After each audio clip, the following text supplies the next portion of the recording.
All right, so bringing back the old vlogging type of style videos, I guess. So yeah, I kind of wanted to talk to you guys about just quick updates, but also a new endeavor that I'm going on, a new venture.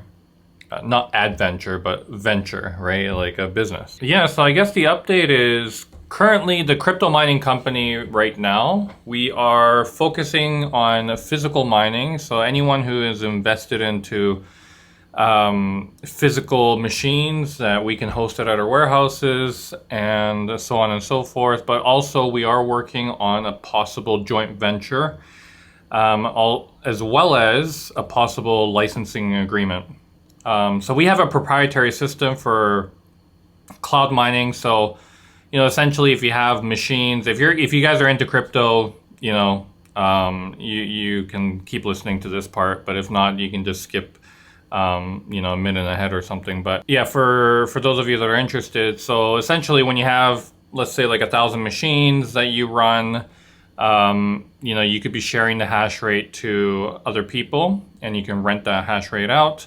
We made a proprietary system that you're able to rent those hash rates out. And we're going to be licensing it to, who knows, we're in talks with some companies right now. We reached out to all the major companies like Marathon, even crypto exchanges like Gate.io, Binance, all those people, and then we'll see how it goes. They've responded, and we're not sure how far it's going to go beyond that. So we don't know. I'm not going to really say too much on that. I don't want like speculations and all that kind of stuff to just blow up the internet. The other thing is the marketing and development agency that I have. Currently, we are expanding, or more expansion into Japan, should I say. So I have one person that is going to be a sweat equity owner that I onboarded, and they're going to help me kind of get more clients within Japan. There's a company called Dentsu, which is a pretty big marketing, I guess they're kind of like a marketing agency in a sense, but they're worldwide. They're a Japanese company, but they have offices in the United States and Europe and obviously Asia and Japan here. And so yeah, we might be partnering up with them, maybe doing something, not really a joint venture, but yeah, we'll see what type of partnerships they can give us. But we'll see what happens there. But we'll for sure get some clients on board for marketing and development. And also, there's some companies in Japan that wants to expand over to United States and China. So we'll be handling all that kind of stuff for new entry businesses. So if you guys have any new businesses, or if you guys know of some people that have products or services that could for sure be sold elsewhere other than the current country that they're in, we help entry into the United States, Canada, China, and Japan right now. So just keep that in mind. Otherwise, yeah, so my new venture that I'm doing, I'm going to be doing an official announcement, but also we'll probably have a YouTube channel especially for that, and also TikTok and Instagram, and then other channels that will probably cross post. But I'm not going to say too much right now, but it is in the anime niche. So keep an eye out for that. It's not NFTs, because I had some comments from other people, like my friends and stuff, and they're like, oh, you're starting an NFT, whatever, and that's a scam. It's like, no, we don't want anything to do with NFTs. So we're not going to be doing that. We are going just more of the typical physical, tangible product. But, I'll have more details out for you guys. And I'm in talks with factories, manufacturers, also partnering up with some other businesses in Japan. So yeah, and I'll have a business partner for that in the United States. So we'll be launching both United States and not Canada, United States and Japan. But United States is going to be Florida first, just because my business partner is in Florida. But yeah, we'll have more on that, and I'll have more of an update for you guys as we go on further. And yeah, like so far, I'm looking for more people to kind of onboard onto my team. And I guess this is one thing I want to let you guys know, and it's just a way of onboarding people. See, I have a big problem with some of the ethical ways of companies hiring and onboarding people. And most of what you see now is you go for an interview and then you might pass that interview.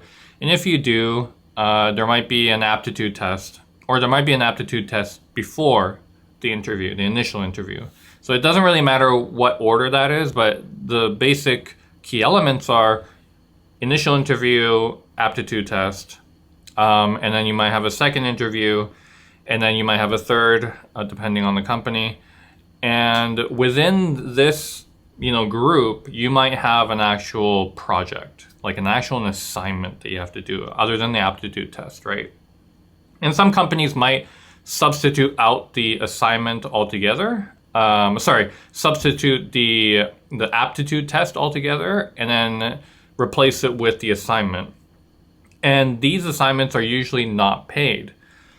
See, this is where I have the problem. A lot of people spend, let's say the first interview is half an hour to an hour. You got the second interview, which might be half an hour. And then you might have an aptitude test, which might take you 20 minutes. And then I'm just talking in like average time, okay? It might be quicker, it might be slower. And then you might have an actual assignment that you have to do, which they usually give you about 78 hours, or 72 hours, to be able to complete it. So 3 days, which is a reasonable amount of time, but that also means you're spending however many hours to be able to complete it, which is not paid. So I do have an issue with that, where if you're going to be doing these things, which, by the way, some companies are even more unethical to the point where they use that information. So for example, let me just say that I'm hiring someone, okay? I'm going to put up an example so it's easier to understand. I'm hiring for someone, and you come in and we have an interview, the initial interview. All right, so we have the interview, and I email you the next day saying, congratulations, you passed to the next round.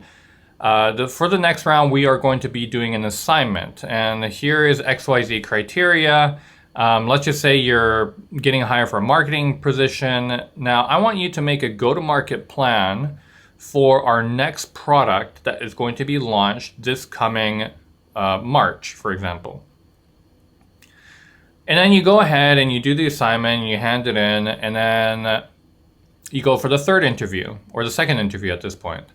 And then when you go to the second interview, you do it, you get an email saying, unfortunately, we've decided to go with another candidate. You know the flow of things, right? Okay. At this point, how do you feel? Most of you would probably think disappointed.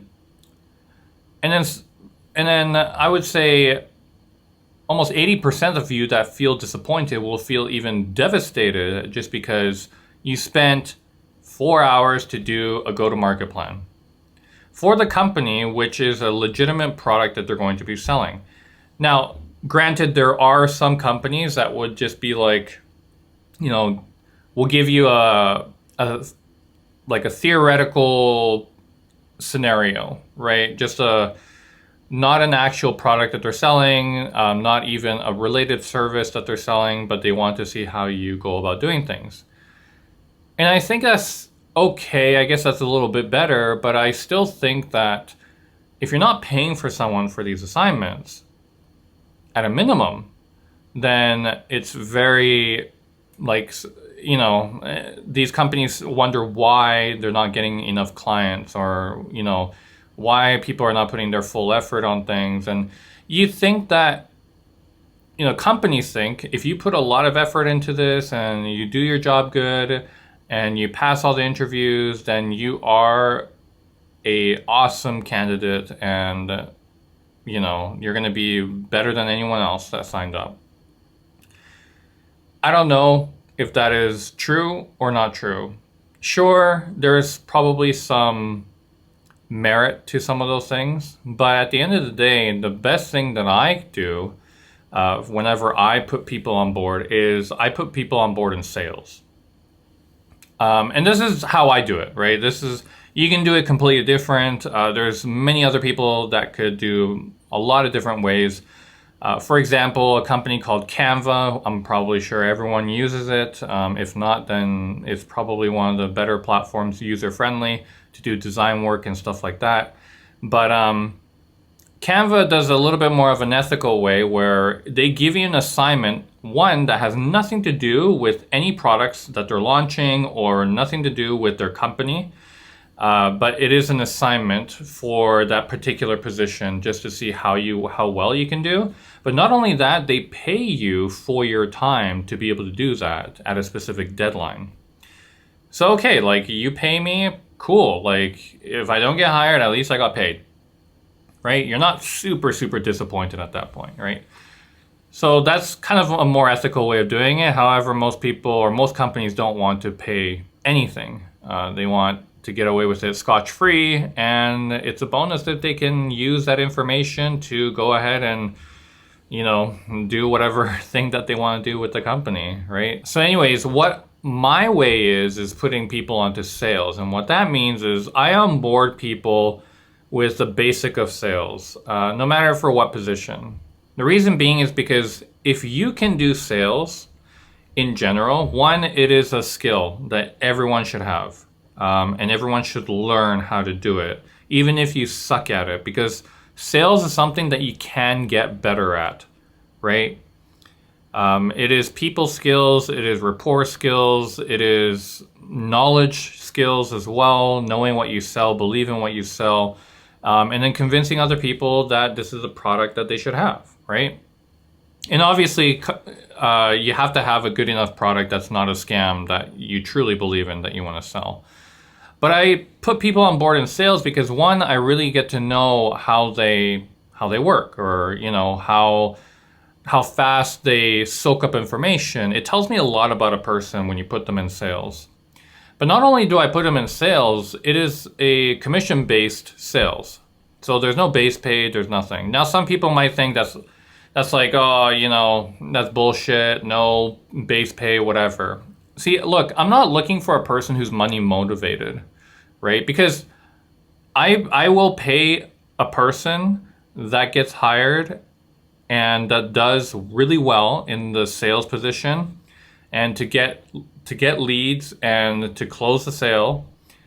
Because one, it shows determination. Two, I know how they work and how they are.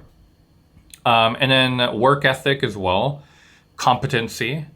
And then I would want to hire them. And I will pay a lot more above average for that person to be able to be on my team, and they're going to work long term for me because I pay them well, right? So if money is your motivation, set aside your ego, right? Set aside what you are currently doing, because again, you're still getting paid commission. It's not like I'm paying you zero. It's not a complete zero internship type of thing.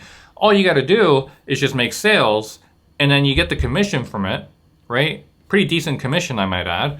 And then on top of that, if you stay with the company and you keep making sales, then yeah, of course I'm going to hire you full-time on board, and you'd be pretty well off, right?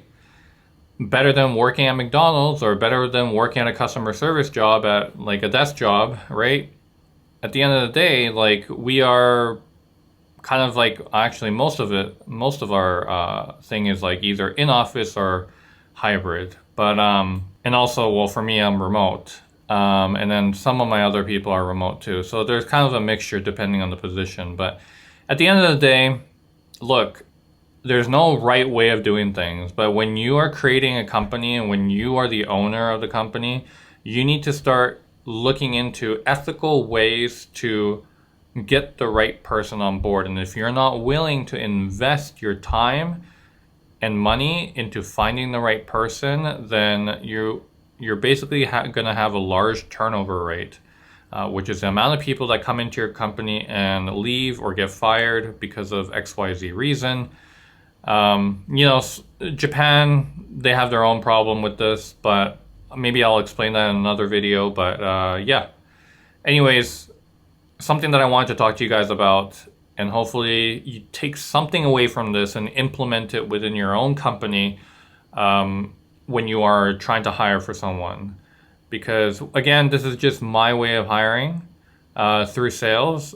You can do the aptitude test way, you can do the 4 interviews way. For me, 1 interview, I don't take CVs. Like, I look at it, I take a glance at it just because everyone submits it anyways. But I take a look at it, I'm like, okay, cool, like, it's what you did. But when it comes to interview, I'm not going to ask you anything about the CV. What I do want to see is, depending on what you're signing up for in terms of what position you're applying for, I will ask, like, okay, you're a social media expert. Okay, let me see some work that you've previously done. Show me videos that you made viral. Show me some copyright that you made. Like, all these things that you should have as a portfolio, right? I think the future is going to move into that direction. I don't think CV is going to be such an important thing. It's going to be something that is an optional thing. I think cover letters are overrated. Because people will just fluff up and make things look pretty, which is not authentic. So I want to see the authentic person in each person, in each person, I guess. But yeah, anyways, that's just me. That's how I do it. You guys can do it your own way. I'm just telling you how I do things, and maybe you guys can take some inspiration, or take some nuggets here and there and implement it into your own SOP. So yeah, anyways, talk to you guys later, and yeah, gotta get back to work.